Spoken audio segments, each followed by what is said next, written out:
Nobody remembers the first time they saw the goop. That's important. Everyone agrees on that. Ask anyone who lived in the building and they'll say things like, "It was already there," or "I thought it was part of the wall," or "I assumed maintenance handled it."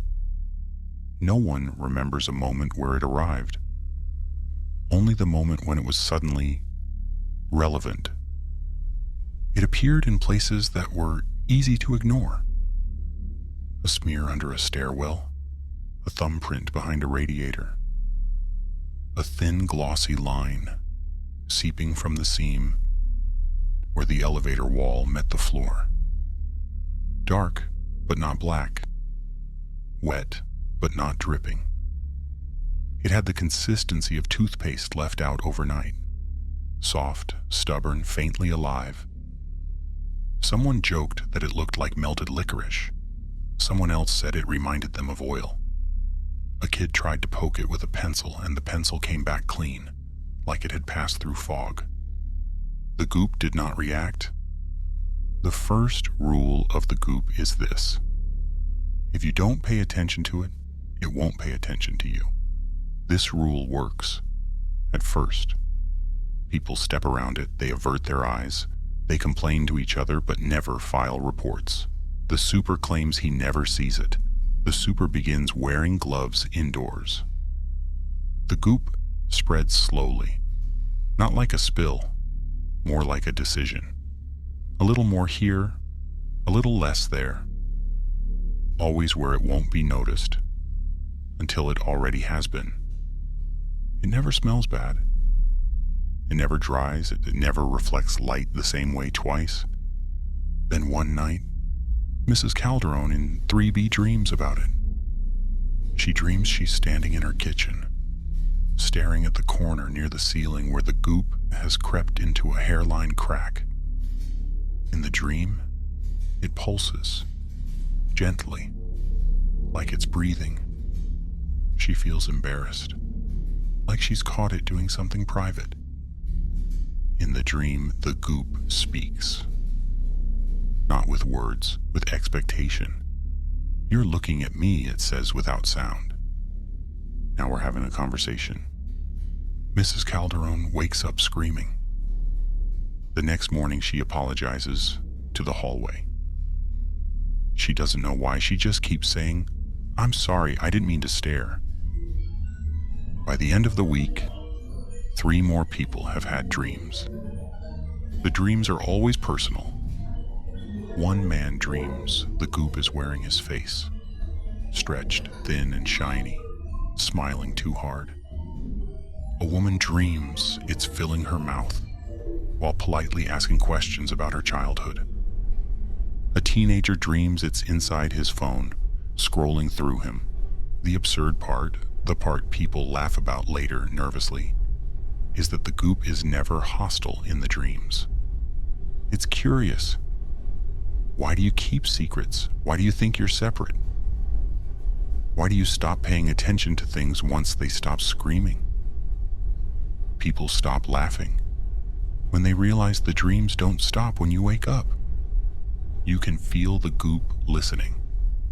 Not watching, listening.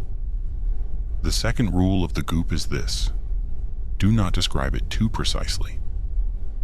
The man on the 4th floor breaks this rule. He's a podcaster. He decides to do an episode about it. Urban weirdness, he calls it. He takes notes. He measures the spread. He uses phrases like viscosity and non-Newtonian. He gets specific, meticulous. Halfway through recording, he pauses. "Do you hear that?" he asks the mic. There is a sound on the recording. You can still find it online if you know where to look. A wet, thoughtful noise, like someone considering a response before speaking. The episode cuts off. His apartment is found empty. No signs of struggle, just goop everywhere, not splattered, arranged, carefully outlining where furniture used to be, where he used to sit. On the wall, written in finger-wide strokes, is a sentence: "Thank you for paying attention." After that, people start leaving the building. Those who can, some can't afford to. Some feel guilty, like they're abandoning something mid-sentence. Some try to leave and find themselves turning around without remembering why. The goop begins to appear in places it shouldn't. Inside unplugged appliances, between pages of closed books, in reflections that lag half a second behind. It doesn't chase anyone, it doesn't grab, it doesn't rush, it just becomes inescapably relevant. Here's the genuinely scary part, the part no one likes to admit.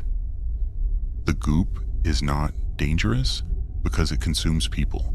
The goop is dangerous because it waits for you to engage. It learns how you pay attention, what you linger on, what you pretend not to see. And then it behaves accordingly. If you mock it, it becomes funny. Too funny. Jokes repeat themselves until they rot.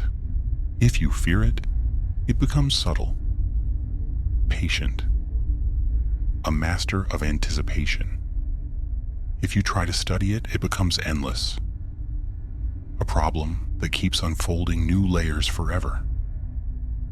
And if God help you, if you try to understand it, it understands you back. The final rule of the goop is the one no one writes down. Once it knows you're listening, it doesn't need to speak anymore. The building is condemned eventually. Officials seal it up.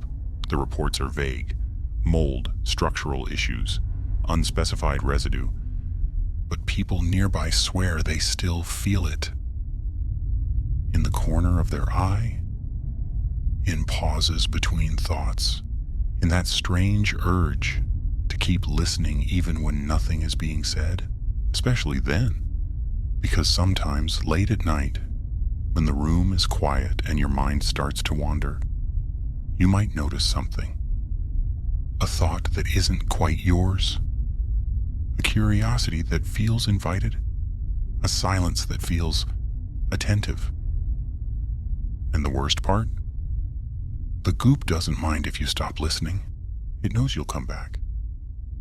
You always do.